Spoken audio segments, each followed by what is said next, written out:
ভাই আপনারা দিবেন মাত্র 80 টাকা না ভাই? জি জি 80 টাকা কিনে আপনারা 380 টাকা গায়ে মূল্য দেওয়া আছে। 80 টাকা কি কি রয়েছে? এই কালার মি না ভাই? অসাম আছে, কালার মি আছে, এক্সিগনিসার আছে। এই সেক্টর গুলো পেয়ে যাবেন মাত্র 80 টাকা করে। আরো আছে, এটা একই রেট। একই রেট না ভাই?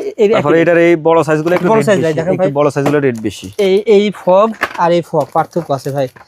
160 টাকা এটা পেয়ে যাবেন। আর এগুলো ভাই, এগুলো 160 টাকা। 160 টাকা। এগুলো কিন্তু আপনারা কেমন ভাই 300-400 বিক্রি করা যায়? এগুলা বিভিন্ন ফুডে টুডে বা বিভিন্ন দোকানে, ওখানে দামি দামি দোকানে এগুলো বিক্রি করে। আচ্ছা আচ্ছা। বাইরের মাল রেট না দিলে মেশে কি করবো, এখন কম দামি মাল নিয়ে বেচবো না। এটা কেমন দাম পড়ে? এটা হচ্ছে 160 টাকা। 160 টাকা, মোটামুটি 160 টাকা আছে, 120 আছে, 80 টাকা আছে। 80 টাকা আছে, মানে 80, 120, 160 ভিতরে এই পারফিউম গুলো পেয়ে যাবেন। তারপরে অনেকে ভাই চায় কি বলে, বিভিন্ন ধরনের এই যে এই আইটেম গুলো, বাচ্চাদের লিপস্টিক গুলো আছে, এটাও একই রেট, এটাও সেম। এগুলো বকুল আছে, রজনীগন্ধা আছে, জেসমিন আছে। আচ্ছা আচ্ছা। এগুলো কেমন কিনা পড়ে? এগুলো 80 টাকা পিস। এগুলো 80 টাকা পার পিস কিনা পড়বে।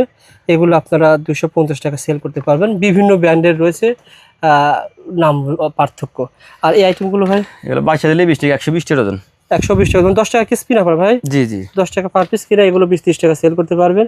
এখানে যা দেখাচ্ছে সব লাভের আইটেম ভাই। এখন আপনার কাছ থেকে আমি একটু দামিগুলো নিতে চাই, মানে যেগুলো ভাই শোরুম বিক্রি করবো, সেই পারফিউমগুলো আছে আপনার কাছে? ওগুলো আছে ওইদিকে সব। আচ্ছা, এটি পকেট না ভাই? হ্যাঁ, পকেটের মধ্যে আছে, ফগ আছে, ওয়েল স্টোন আছে, তারপর আপনার এটা আছে, সাফরান আছে। ও আচ্ছা আচ্ছা। তারপর আপনার ওই জিজ আছে। এগুলোতে দাম কত টাকা ভাই পকেট? এটা হচ্ছে আপনার 90 টাকা পিস। 90 টাকা। এটা ওয়েল স্টোনের সব আইটেম দামি, কথা বুঝছেন? এটা হলো ঢাকা চক বাজার মক্কা টাওয়ার বলা হয়। এই দেখেন আরকে এন্টারপ্রাইজ, মক্কা টাওয়ারের পাশেই আরকে এন্টারপ্রাইজ, 4th তলা। আপনারা যখন আসবেন সামনে দেখেন আশিক টাওয়ার, মদিনা আশিক টাওয়ার, তার পাশে রয়েছে গুলশান প্লাজা। মদিনা আশিক টাওয়ার থেকে আসবেন গুলশান প্লাজা, এটাতে